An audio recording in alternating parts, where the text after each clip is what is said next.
Olá, aqui é Gustavo Stockler. Na aula de hoje eu vou falar sobre a função do Excel PROC-V utilizando coringas ou PROC-V parcial. No meu Excel você pode perceber que eu deixei uma imagem dos argumentos da função PROC-V apenas para facilitar, mas durante a aula eu vou explicar cada um desses argumentos, tá ok? Olha só, a função PROC-V, geralmente nós utilizamos, eu vou chamar de PROC-V tradicional. O primeiro argumento dessa função PROC-V é o valor procurado. Qual que é o valor procurado? No meu caso, o valor procurado é o amarelo. Eu vou procurar onde? Meu segundo argumento, né? Matriz tabela. Onde que é minha matriz tabela? Minha matriz tabela, meu intervalo é este, que ele vai de B5 a B10.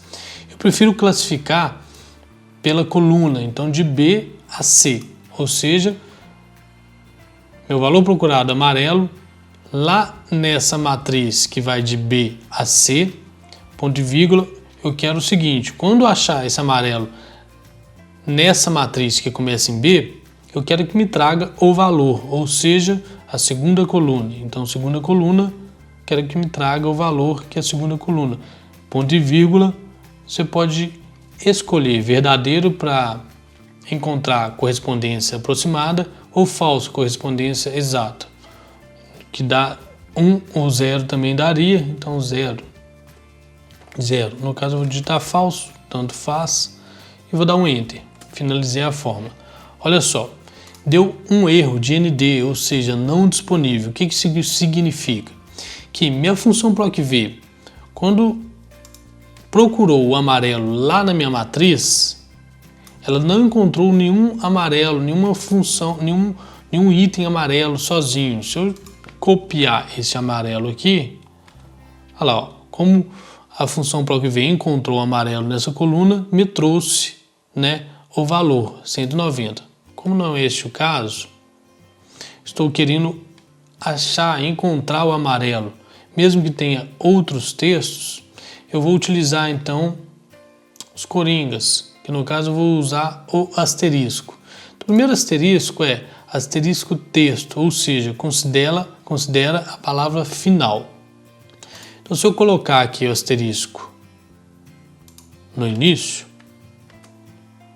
encontrou o valor, ou seja, olha só, o asterisco ele representa um número de caracteres, certo?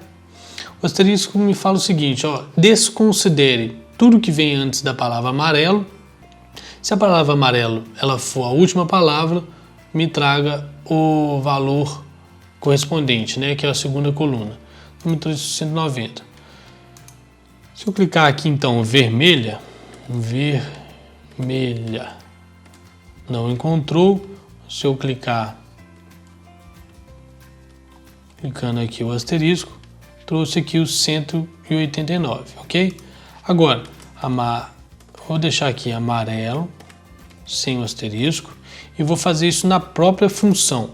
Na própria função, venho aqui. Antes, né, a gente usou o asterisco antes da palavra amarelo, que é a G6, então antes da palavra amarelo, aspas, asterisco, aspas, porque é texto concatenado com amarelo, que dá no mesmo daquela escrita que eu acabei de fazer, certo? Então, quando eu clico dessa forma, quando eu faço dessa forma, clico Enter, também trouxe o resultado de 190. Ou seja, não importa o que vem antes da palavra amarelo, se ela for a última palavra, me traga a segunda coluna. Ok. Então, cor vermelha, trouxe lá 189. Tá ok? Agora, vou usar o texto com asterisco, considera a palavra inicial. Então, vou digitar aqui mesa. Olha só. A função PROC-V procurou mesa neste meu intervalo. Como ela não encontrou a palavra exata neste intervalo, deu um erro de não disponível, ok? Se eu clicar aqui mesa com asterisco no final, ou seja, não importa o que aconteça após mesa, porque o texto considera só a palavra inicial, me trouxe 160. Ou seja, encontrou aqui a primeira mesa e trouxe o valor correspondente na minha função, que eu estou procurando a segunda coluna, né? 160. Então trouxe aqui. Agora vou utilizar aqui asterisco no início e no final. Considera texto entre. Supondo que eu queira aqui MF51. Então, um código MF5151. A função procv também não encontrou aqui a correspondência, correto?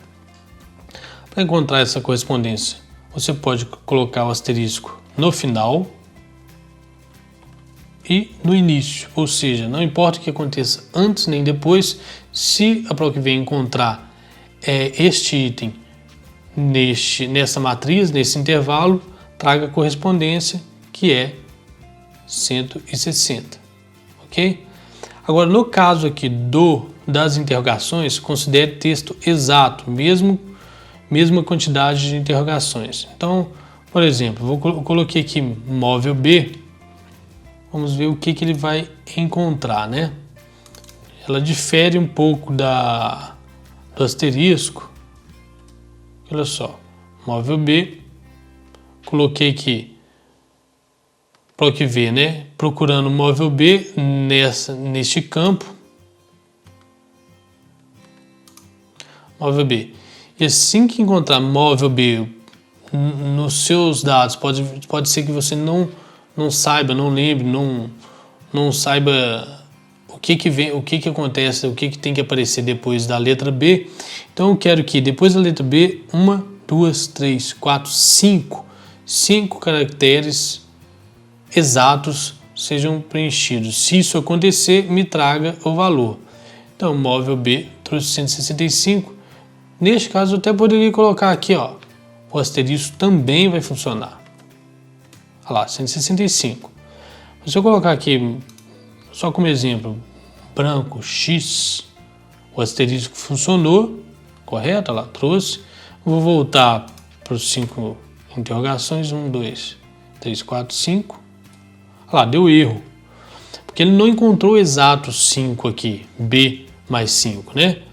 Se eu tirando o X, encontrou novamente.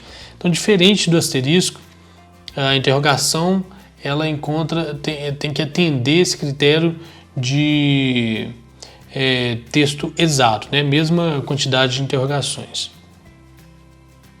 E o till, ele é utilizado para identificar caracteres coringas. Pode ser que você tenha aqui no final do seu banco de dados, surja uma situação dessa. Então o till ele vai servir para identificar esses caracteres coringas. Correto, pessoal?